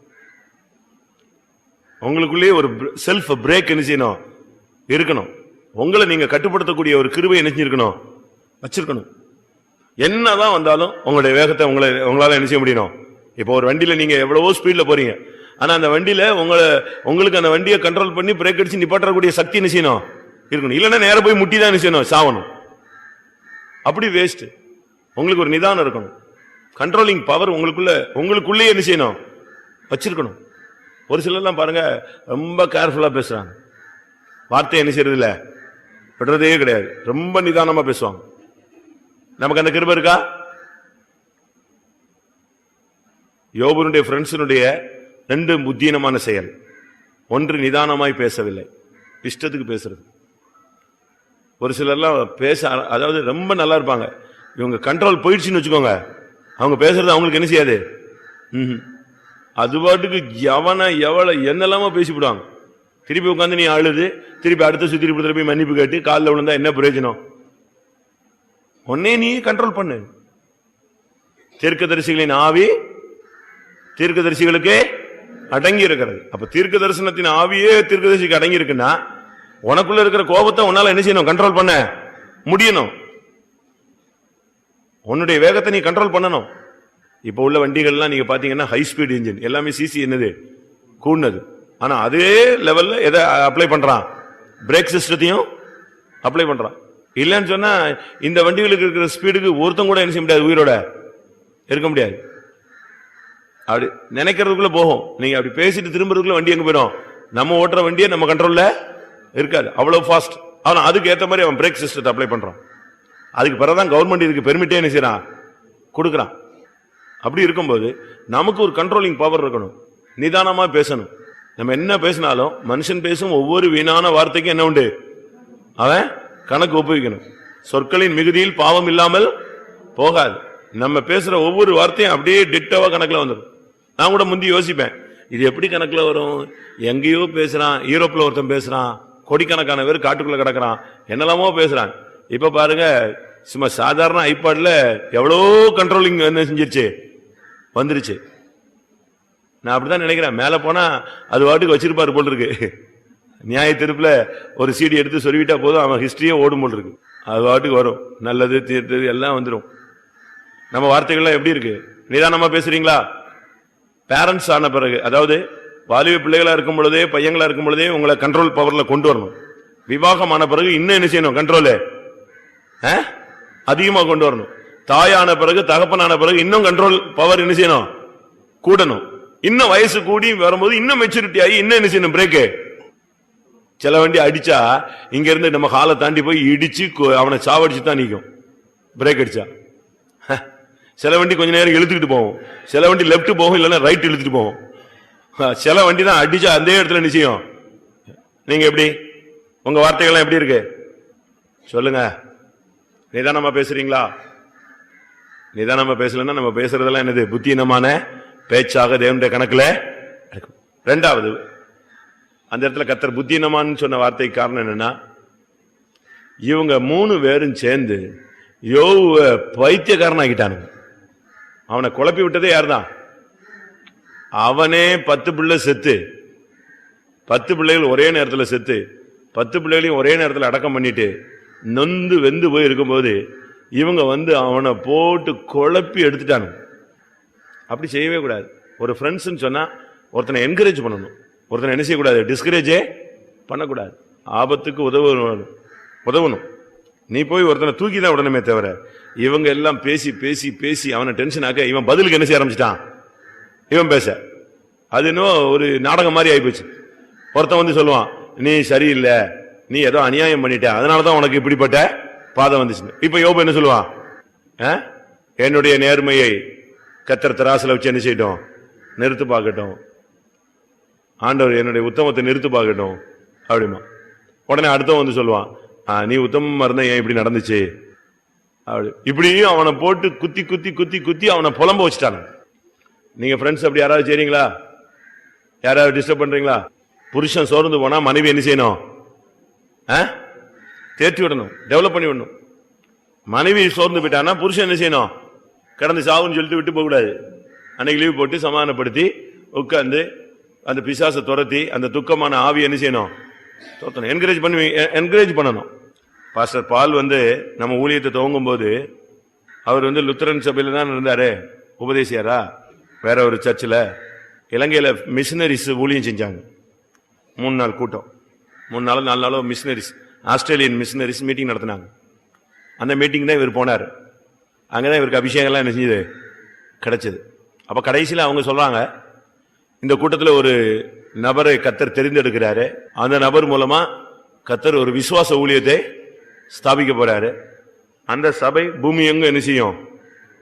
வியாபிச்சு கிரியை செய்யும், பூமி எங்கும் அதனுடைய வளர்ச்சி உண்டாகும், அந்த சபை மகிமையில போகும்னு சொல்லி ஒரு ப்ராபசி கொடுத்துட்டு, அந்த விசுவாச ஊழியம் செய்யறவங்கள, அதை அர்ப்பணிக்கிறவங்களை நாங்க பார்க்க விரும்புகிறோம், வாங்க அப்படின்னு கூப்பிடுறாங்க. உடனே யாரு போறா? ஒரு 2-3 பேர் போறாங்க. 3 பேர் போனா அவங்க இன்டர்வியூ மாதிரி பண்றாங்க. நீங்க விசுவாச ஊழியர்னா என்ன கிடையாது? சம்பளம் கிடையாது, சேர்த்து வைக்க கூடாது, இப்படி என்னெல்லாமோ சொல்றாங்க. அவங்க 2 பேரும் பின்வாங்கிட்டாங்க. யாரு நிக்கிறா? இவர் ஒருத்தர் நிக்கிறாரு. இவருக்கு பிளஸ் பண்ணி ஆசீர்வதிச்சு ஜெபிச்சு அனுப்பிடுறாங்க. இவர் வீட்டுக்கு வந்துடுறாரு. வர்ற வழியிலேயே போராட்டம். விசுவாச ஊழியமா இது எப்படி செய்யறது? ஒண்ணுமே இல்லாம எப்படி நிக்க முடியும்? பிள்ளைங்க வேற இருக்கு, குடும்பம் வேற இருக்கு, எப்படி எப்படி எப்படின்னு யோசிச்சுக்கிட்டே வீடு வந்து சேர்ந்துட்டார். பாஸ்டர் பால் விவாகமானவர் தானே, 5 பிள்ளைங்க, என்ன பண்றது? 5 பிள்ளைங்க 4 5 தான், என்ன பண்றது இந்த பிள்ளைகளை வச்சுட்டுன்னு சொல்லிட்டு அப்படியே டல்லாகி வீட்டுக்கு வந்து சேர்ந்தாராம். வீட்டுக்கு வந்து சேர்ந்த உடனே அவங்க சிஸ்டர் கேட்டாங்களாம், மிஸ்ஸஸ் என்ன 2 நாள் கூட்டத்துக்கு எழுப்புதெல்லாம் வந்தீங்க, இன்னைக்கு போய் எப்படி வரீங்க, டல்லா வரீங்களேன்னு. அப்போ அவர் சொன்னாராம், இப்படி என்னவோ ஃபெய்த் மினிஸ்ட்ரின்னு சொல்றாங்க, நான் அதுக்கு ஒப்பு கொடுத்துட்டு வந்தேன், ஆனா வரும்போதே ஒரே குழப்பம், எப்படி பண்றது, ஃபெய்த் மினிஸ்ட்ரி எப்படி பண்றது, இந்த லுத்தரன் சர்ச்சை விட்டு வெளியே வரணும், அங்க ஏதாவது என்ன செய்வான், சம்பளம் கொடுப்பான், கோயில் குட்டியாரு. இப்ப அதுவும் கிடையாது. இப்ப என்ன பண்றது அப்படின்னு யோசனை. அப்ப அவங்க சொன்னாங்களா, ஒப்பு கொடுத்துட்டு வந்துட்டு நீங்க என்ன செய்யக்கூடாது, ஒப்பு கொடுத்துட்டீங்க, இனிமே என்ன செய்யக்கூடாது, அதை பத்தி யோசிக்கக்கூடாது. கர்த்தர் நம்ம என்ன செய்வாரு, நடத்துவார். ஏன்னா ஒண்ணுமே கிடைக்கலன்னா கிணத்து தண்ணி பைப்பு தண்ணி கிடைக்காதா, அதை குடிச்சிட்டு என்ன செய்யலாம், ஊழியம் செய்யலாம். நாங்க அப்படியா சொல்ற, சரி அப்படின்னு நான் ஒத்துக்கிறேன், அந்த ஊழியமே செய்யலான்ட்டு அன்னைக்கு நைட்டே பிரதிஷ்டை பண்ணி என்ன செஞ்சாங்க, ஊழியத்தை துவக்குனாங்க. நீங்க என்ன செய்வீங்க, இப்ப இந்த கூட்டத்தில் இருக்கிற ஒரு பிரதர் ஊழியத்து போறேன்ட்டாரு, அவங்க மனைவி இங்க உட்கார்ந்துருக்கீங்க, என்ன நினைப்பீங்க, இதுக்கு தான் பெந்தேகோஸ் போகாதன்னு சொன்னேன், குடும்பத்தை ஒண்ணுமில்லாம ஆக்கிடுவான்னு சொன்னேன், நான் இங்க இருக்கும்போது இவரை ஊழியத்துக்கு எடுத்தா இப்படி, இப்படிதானே, அப்படிதான் அநேகர். சரி, குடும்பத்தில் இருக்கிறவர் ஊழியத்துக்கு போனா பிரச்சனை, சரி விட்டுருங்க. இப்ப ஒரு பிள்ளை ஊழியத்துக்கு போகுது இங்க இருந்து, உடனே பேரண்ட்ஸ் என்ன செய்யறாங்க, அதுக்கு தான் அதிகமா கூட்டத்துக்கு போகாதன்னு சொன்னேன், இந்த பிரசங்கம் இப்படிப்பட்ட புது பிரசங்கம் கேட்காதன்னு சொன்னேன். எனக்கு ரொம்ப இடத்துல இதான் பிரச்சனை, அநேக இடத்துல எனக்குள்ள பிரச்சனையே இதுதான், ஊழியத்துக்கு போறதுதான் ப்ராப்ளம். ஊழியத்துக்கு ஒன்னாலதான் போச்சு, என் பிள்ளை ஒன்னாலதான் போச்சு, ஒன்னாலதான் போச்சு, ஒன்னாலதான் போச்சு. ஒரு நான் சிவகாசியில் இருக்கும்போது ஒரு பிரதர் வீட்டில் சொல்லியிருக்காரு, இந்த பாஸ்டர் எவ்வளவு சீக்கிரம் மாறி போறாரோ அவ்வளவு சீக்கிரம் என் பிள்ளை தப்பிடுவா. இந்த பாஸ்டர் மாறிட்டா எல்லாரையும் மாத்துறாங்க, இவரை மட்டும் 5 வருஷம் என்ன செய்ய மாட்டேங்கிறா, மாத்த மாட்டேங்கிறான். சரி, அவருடைய ஆசையே என்னவோ என்னை மாத்திட்டாங்க. ஆனா அந்த பிள்ளை எங்கதான் இருக்கா, வண்டி ஃபர்ஸ்ட் லைன்ல தான் என்ன செய்யுது, ஃபர்ஸ்ட் ட்ராக்ல தான் ஓடி நிக்குது, எப்ப இறங்குன்னு. அப்படி அல்ல, கர்த்தர் அவனை எடுக்கிறாரு, என் பிதா ஒருவனை இழுத்துக்கொள்ளாவிட்டால் ஒருவனும் என்னிடத்தில் வரான். அவர் தான் இழுக்கிறது, இழுக்கிறது யாரு, அவர் தான். அந்த இழுக்க வைக்கிறது யாரு, நாங்க. இழுக்கிறது அவரு, இழுக்க வைக்கிற, இழுக்கிற இடத்துல கொண்டு போய் நிப்பாட்டுறது யாரு, கிரெயின் வந்து தூக்குங்க. கிரெயினுக்கு கொக்கி மாட்டி விடுறது யாரு, கிரெயினுக்கு தெரியுமா, கிரெயின் அந்த கண்டெய்னர் எல்லாம் தூக்கும், ஆனா அதுக்கு லைன் மாட்டி விடுறது யாரு, அது மட்டும்தான் நாங்க. நமக்கு இந்த நாட்கள்ல மற்ற ஃப்ரெண்ட்ஸ் எல்லாம் என்கரேஜ் பண்ணணும். உங்க புருஷனை நீங்க என்கரேஜ் பண்ணணும், ஆவிக்குரிய ஜீவித்துல என்கரேஜ் பண்ணணும், மனைவி என்கரேஜ் பண்ணணும், விசுவாசத்துல தடுமாற விடவே கூடாது. அவங்க அப்படி செய்யல. அவனை அந்த 3 ஃப்ரெண்ட்ஸை பத்தி பைபிள்ல சொல்லியிருக்கு, அலட்டுண்டாக்குகிற தேற்றரவாளர். அவங்க ஃப்ரெண்ட்ஸ் தேற்றரவாளனா இருக்கணும். ஆனா எப்படிப்பட்ட தேற்றரவாளர்கள், அலட்டு உண்டாக்குகிற தேற்றரவாளர். எந்த அதிகாரம், முதல் வசனம் 16:2, யோபு 16:2. தேற்றரவாளர்கள், ஆனா என்னது, ஃப்ரெண்ட்ஸ் தான், ஆனா எப்படிப்பட்டவங்க, அவனை ஒரு வழி பண்ணி விட்டானுங்க. அடுத்ததாக மத்தேயு 7:26, மணலின் மேல் கட்டினவன் புத்தி இல்லாத மனுஷன்.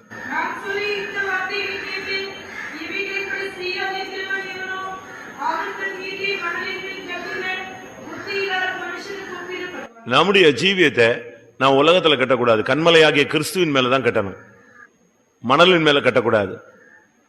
கல் கனமும் மணல் பாரம், உலக பாரத்திலேயே நீங்க உங்களுடைய ஜீவியத்தை கட்டிட்டு இருக்க கூடாது. கண்மலையாகிய கிறிஸ்துவில நம்பிக்கையோடு என்ன செய்யுங்க, உங்களுடைய ஜீவியத்தை கட்டி எழுப்புங்க. புத்தீனமான காரியங்களுக்கு நீங்க இடம் கொடுக்க கூடாது. சங்கீதம் 69:5 அறிந்திருக்கிறீர். தாவீதினுடைய புத்தீனம், இன்னொரு புத்தீனம், அதுதான் இந்த பத்சேபா எடுத்துக்கொண்டது, உரியாவை கொன்னது, யுத்த நேரத்தில் யுத்தத்துக்கு போகாதது. ஒண்ணு மணலின் மேல் நீங்க கட்டுறது பாரம், உலக கவலைகள், உலக காரியங்களே நீங்க உங்களை கட்டிட்டு இருக்காதீங்க. சபைக்குள்ள வந்தா கூட உலகம் உலகம் உலகம், வீடு நிலம் வீடு நிலம் வீடு நிலம் பிள்ளைங்க வீடு நிலம் பிள்ளை, இதே மண்டியில் என்ன செய்யக்கூடாது, வைக்க கூடாது. வந்த உடனே எல்லாத்தையும் மறந்து கொஞ்ச நேரம் ஸ்தோத்திரம், கிருபை, அபிஷேகம், வல்லமை, வரம், ஒரு புத்திய தெளிவாக என்ன செய்யுங்க, வச்சுக்காங்க. அடுத்ததாக தாவீதினுடைய புத்தியம் என்னது, இன்னொரு புத்தியம் என்னது, யுத்த காலத்துல யுத்த நேரத்தில் எங்க போல, யுத்தத்துக்கு போகாம ஒப்பரிகளை சுத்தி வீணா டைம் ஸ்பெண்ட் பண்ணி, அன்னைக்கு ஒரு பாவத்துக்குள்ள விழுந்து அந்த பாவத்தை நிவர்த்தி செய்யறதுக்கு ஒருத்தனை கொன்னு, அந்த பாவத்தினுடைய பிரதிபலனா ஒரு பிள்ளை செத்து, ஒரே ஒரு சின்ன காரியம், யுத்த நேரத்துக்கு எங்க போல, யுத்தத்துக்கு போல. ஜப நேரத்துக்கு நீ ஜபத்துக்கு போலன்னு சொன்னா பிசாசு உன்னைய கொண்டு போய் கொலை குற்றவாளியா மாற்றிடுவான். ஜெப நேரத்துக்கு நீ ஜெபத்துக்கு போயிட்டீன்னா நீ தப்பிட்ட. ஜெப நேரத்தில் நீ ஜெபத்துல இல்லைன்னு சொன்னா அன்னைக்கு உனக்கு தோல்விதான், அன்னைக்கு உனக்கு நஷ்டம். அடுத்து இந்த புத்தி இல்லாதவங்க பயங்கரமா கோபம் மூட்டுவாங்க. அதை கண்டுபிடிச்சிக்கலாம். புத்தி இல்லாத ஆளுங்களை எப்படி கண்டுபிடிக்கலாம்? ரோமர் 10ஆம் அதிகாரம் 19ஆம் வசனம். மற்றவங்களுக்கு நீங்க கோபம் மூட்டுறீங்களா? ஒரு சிலர் பேசினாலே மற்றவங்க டென்ஷன் ஆயிடுவாங்க. ஏன்னா இவன் யாரு? புத்தீனமான ஆள். நம்முடைய பேச்சு அப்படித்தான் இருக்கு. புத்தீனம் உள்ள ஜனங்களாலே உங்களுக்கு என்ன செய்வேன்? கோபம் மூட்டுவேன். மற்றவங்களை கோபம் மூட்டுற சுபாவம் நமக்குள்ள இருக்கவே கூடாது. ஒரு சிலர் சொல்லுவாங்க, தயவு செய்து நீ பேசாம இருந்தா போதுமாங்க. நீ சும்மா இருந்தாலே நீ ஒண்ணுமே பேச, நலமானது என்ன செய்யாத, பேசாது. நீ அவன் பேசிட்டாலே என்ன வந்துடும்? பிரச்சனை வந்துடும். சில இடத்துல நம்ம பஞ்சாயத்து பண்றோம் பாருங்க, அந்த பார்ட்டியை இருக்க சொன்னா இருக்காது. அவங்க குறுக்க குறுக்க பூந்து பூந்து என்ன செய்வாங்க? பேசிக்கிட்டே தான் இருப்பாங்க. அது என்ன ஆயிரும்? புத்தீனமான மனுஷனுடைய செயல் மற்றவங்களை என்ன செஞ்சிடும்? கோபம். உங்களுடைய way of speech, way of talk வந்து மற்றவங்களை அப்படியே ஆஃப் பண்ணணும். சரி, தப்பு தான், மன்னிச்சிருங்க, விட்டுருங்க, சரி இனிமே அப்படி என்ன செய்யறது இல்ல, வேண்டாம், அப்படிதான் என்ன செய்யணும் சொல்லணும். ஒரு சபையில பயங்கர பிரச்சனை வந்துச்சு. அந்த ஊழியக்காரருக்கு ஆப்போசிட்டா அந்த சபையில பாதி பேர் எழுப்பிக்கிட்டாங்க. பாதி பேர் சப்போர்ட், பாதி பேர் எதிர்ப்பு. இங்க நாசரேத்து அப்படிலாம் இல்லைன்னு நினைக்கிறேன். அந்த ஆவி இங்க இருக்கான்னு தெரியல. இல்ல பரவாயில்ல, இல்லாத வரைக்கும் சந்தோஷம். இருந்தா அதோ ஐயோ என்ன ஆகி போச்சு. அந்த பஞ்சாயத்துக்கு நானும் போயிருந்தேன், என்னையும் கூட்டு போனாங்க. நீ தானே அங்க இருந்த வான்னு சொல்லி உட்கார்ந்தா ஒரு குரூப் எழும்பி சரமாரியா குற்றச்சாட்டு சொல்றான், இன்னொரு குரூப் எழும்பி சரமாரியா சப்போர்ட் பண்ணுது. எப்படி இருக்கும்? ஒரு சர்ச்சில் ஒருத்தர் இருந்துச்சு, கர்த்தருக்கு ஸ்தோத்திரம், இந்த பிரதர் வந்த பின்பு எங்களுடைய சபை மிகவும் ஆசீர்வாதமாக இருக்கிறது. உடனே அடுத்தாள் எழும்புது, கர்த்தருக்கு ஸ்தோத்திரம், இவர் போட்ட சாபத்துல எங்க குடும்பமே ஒண்ணு இல்லாம போயிடுச்சு. எப்படி? இது வேணும்னே ரெண்டு பேரும் என்ன செய்றாங்க? வர்றாங்க. கடைசியில் அந்த பிரதரை பேசணும்.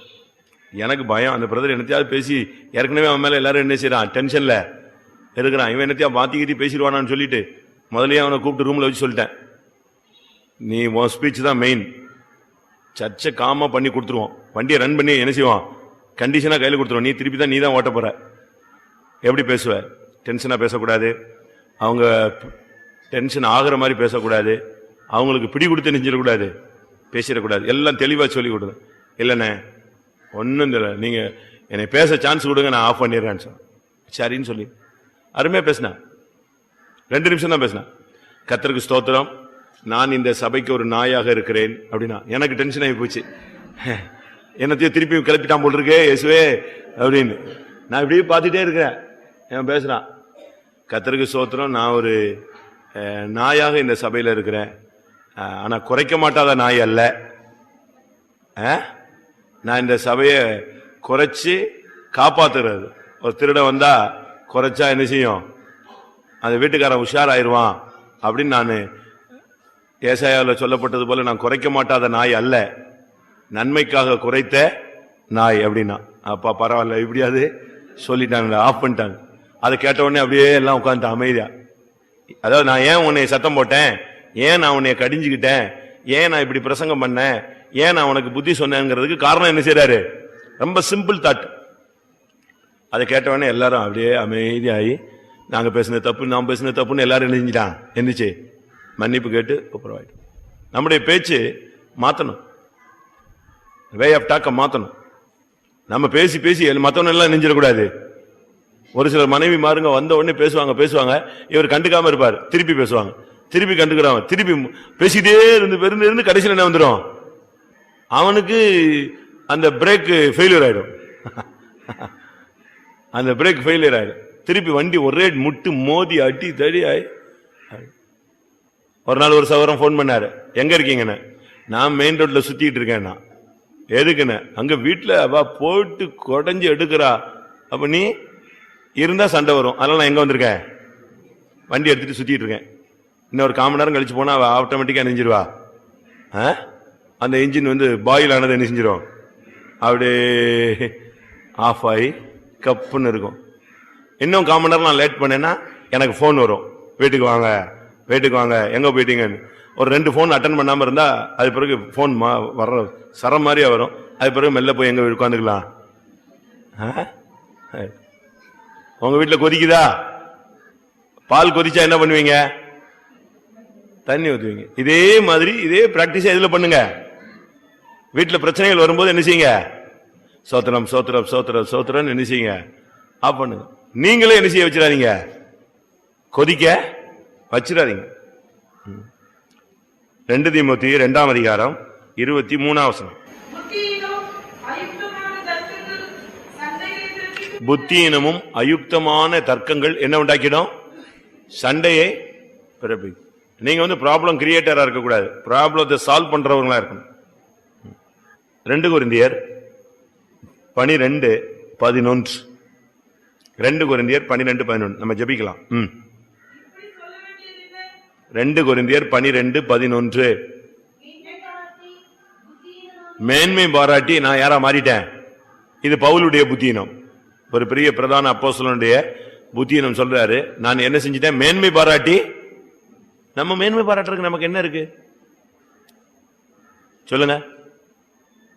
மேன்மை பாராட்ட நமக்கு என்ன இருக்கு? ஒண்ணுமே கிடையாது. சிலுவையை குறித்தே அல்லாமல் மேன்மை பாராட்ட எனக்கு வேற ஒன்றுமே கிடையாது. அதே பவுலே இப்ப சொல்றாரு, நான் மேன்மை பாராட்டி யாரா மாறிட்டேன்? புத்தினமாய் மாறிட்டேன். ஒரு இடத்துல டென்ஷன்ல சொல்றாரு, நான் மகா பிரதான அப்போஸ்தலன் கொஞ்சமும் என்ன செஞ்சல, குறைஞ்சவன் அல்ல. அப்படி சொல்லலாமா? சொல்லிட்டாரு. லைஃப் இருந்துச்சு சொல்லிட்டாரு. நம்ம அப்படிதான் சில நேரத்தில் சொல்லிடுறோம். அப்படி சொல்லக்கூடாது. மேன்மை பாராட்டுறது நமக்கு ஒண்ணுமே இல்லை. மேன்மை பாராட்ட என்ன இருக்கு? என்ன இருக்கு? நம்ம ஆண்டவருடைய சிருஷ்டிப்பு. அவர் இப்ப நினைச்சா நமக்கு ஃபீஸ் உருவிட்டாருன்னா என்னது? புரியுதா? இப்ப ஃபீஸ் உருவிட்டாருன்னா நம்ம எல்லாரும் என்னது? ஜீரோ, ஒண்ணுமே கிடையாது. செயலற்று போனவங்க. நம்ம கை கால் எல்லாம் ரொம்ப ஆக்ஷனா இருக்குங்க. ஒரு செகண்ட் கோமால கொண்டு போயிட்டாருன்னா அவ்வளவுதான். அப்படிதான் கிடக்கணும். கோமா ஸ்டேஜ் முடிஞ்சு போச்சு. ஒண்ணுமே பண்ண முடியாது. ஃபீஸ் வச்சு ஃபீஸ் வேற யார்ட்ட இருக்கு? கேரியரு அங்க வச்சிருக்காரு. மேன்மை பாராட்டி நான் புத்தி நான். அவரே சொல்றாரு, நான் என்ன மேன்மை பாராட்டபடி இருக்கு, எனக்கு என்ன இருக்கு? ஒரு முள்ளு குத்திக்கிட்டு இருக்கு. அப்ப இந்த மேன்மை பாராட்டினாலதான் எது வந்துச்சுன்னு சொல்றாரு. மேன்மை பாராட்டினால எனக்கு ஒரு வியாதி வந்துருச்சுங்கிறாரு. அப்ப வியாதி பெருமையில கூட என்ன செய்யும்? வரும். சரிதானா? வாசிங்க அதுக்கு மேல.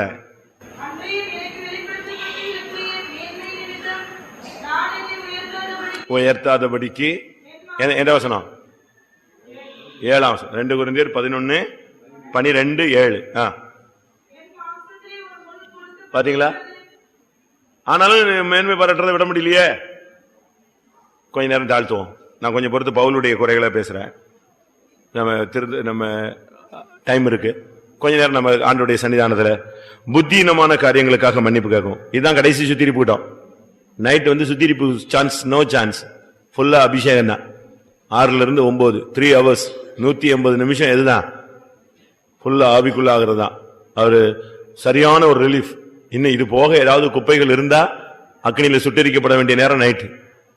மற்றபடி நைட்ல வந்துட்டு தோத்திரம் பண்ணிட்டு எழுப்பி நின்று அறிக்கையெல்லாம் சான்ஸ் கொடுப்பாரா பாஸ்டர் என்னன்னு தெரியாது.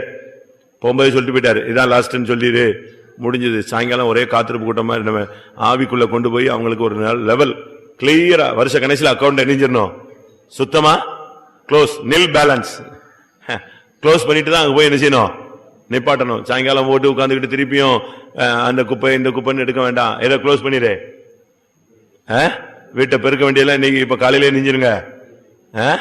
பெருக்கிரு. சாயங்காலம் ஜோடிக்கிற வேலை மட்டும்தான். இப்ப எல்லாத்தையும் கிளியர் பண்ணிடணும் ஃபுல்லா. கொஞ்ச நேரம் தாழ்த்தி ஒப்பு கொடுக்கலாமா? கண்ண மூடி முழங்கால் படிட்டு ஆண்டவருடைய சமூகத்துல, கர்த்தாவே என்னுடைய புத்தியினங்களை நான் உணர்கிறேன். பழைய கதைகளை பேசி ஆரோனை போல மிரியாமை போல புத்தியினமாய் நான் செயல்பட்டிருக்கிறேன். சில காரியங்களை நான் துணிஞ்சு செஞ்சிருக்கிறேன். அது மகா புத்தியினமான காரியம். ஆண்டவரே, உம்முடைய கிரியைகளுக்காக, உம்முடைய வார்த்தைக்காக, உம்முடைய ஆலோசனைக்காக நான் காத்திருக்கவில்லை. தயவா என்னை மன்னியும் ஆண்டவரே. பலி செலுத்தி காணிக்கை செலுத்தி செய்ய வேண்டிய காரியங்களை நான் காணிக்கை செலுத்தாமலே செய்தேன். அதை எனக்கு மன்னியும் ஆண்டவரே. எனக்குள்ள இருக்கிற பெருமை, அது புத்தியினம், தூதர்களுடைய புத்தியினத்துக்கு நான் இடம் கொடுத்துட்டேன் ஆண்டவரே. நான் சில நேரங்களில் நான் புத்தி இல்லாமல் நிதானம் இல்லாமல் பேசிவிட்டேன் ஆண்டவரே. மற்றவர்களை நான் டிஸ்கரேஜ் பண்ணிட்டேன் சுவாமி, அதீரியப்படுத்திட்டேங்க. தாவே என்னை மன்னியும் ஆண்டவரே. ஜெப நேரத்தில் ஜெபத்துக்கு போகாம பாவத்துக்கு இடம் கொடுத்தேன் ஆண்டவரே. தேவரீர் என்னை மன்னியும். உலக கவலைகளிலே போய் என்னை கட்டி வைத்துக் கொண்டேன். நான் கண்மலையில என்னுடைய அஸ்திவாரத்தை போடாமல் உலக காரியங்களை நான் அஸ்திவாரம் போட்டு விட்டேன் ஆண்டவரே. மற்றவர்களுக்கு நான் கோபம் மூட்டி இருக்கிறேன் சுவாமி. நான் மேன்மை சண்டை என்னுடைய வார்த்தைகளால அநேக இடங்களில் சண்டை உண்டாயிருக்கிறது ஆண்டவரே. என்னை மன்னியும் ஆண்டவரே. நான் மேன்மை பாராட்டி புத்தியனாய் மாறி இருக்கிறேன். தயவா என்னை மன்னியும். எல்லாரும் வாயத்திலிருந்து கேட்கலாம், சொல்லலாம், அறிக்கையிடலாம். அல்லேலூயா, அல்லேலூயா, அல்லேலூயா, அல்லேலூயா, அல்லேலூயா. இந்த 10 விதமான புத்தியனம் இருந்தால் கர்த்தருடைய சமூகத்தில் நாம் நம்மை தாழ்த்தி ஒப்பு கொடுப்போம். என்னைக்கோ நடந்த சம்பவத்தை பேசி குற்றவாளிகளாய் மாறினது, துணிந்து பல காரியங்களில் தலையிட்டது, கர்த்தருக்கு காத்திருக்காமல் போனது, பலி செலுத்தாமல் எந்த ஒரு ஊழியமும் செய்தது, பெருமை பாராட்டினது, நிதானமாய் பேசாதது, ஜெபத்துக்கு போகாமல் பாவத்துக்கு இடம் கொடுத்தது, உலக கவலைகள் மேல் நம்மை ஈடுபடுத்திக் கொண்டது, மற்றவர்களை கோபம் ஊட்டினது, சண்டையை உருவாக்கினது, மேன்மை பாராட்டி புத்தீனமாய் செயல்பட்டது. கர்த்தர் கிருபையாய் மன்னிக்க முடியாய் கேளுங்கள். அல்லேலூயா, அல்லேலூயா, அல்லேலூயா. ஆமென். வாயை திறந்து அறிக்கையிட்டு கர்த்தரை சன்னிதானத்தில் சரிப்படுத்திக் கொள்ளுங்கள். நமக்குள்ள இருக்கிற புத்தீனத்தின் தன்மை வெளியே போகட்டும். தூதர்களுடைய புத்தீனத்துக்கு இடம் கொடுக்காதிருங்கள். ஆரோன் மிரியாமுடைய புத்தீனத்துக்கு இடம் கொடுக்க வேண்டாம். தாவீதின் புத்தீனத்துக்கு இடம் கொடுக்க வேண்டாம். அல்லேலூயா. சவுலின் புத்தீனத்துக்கு இடம் கொடுக்க வேண்டாம்.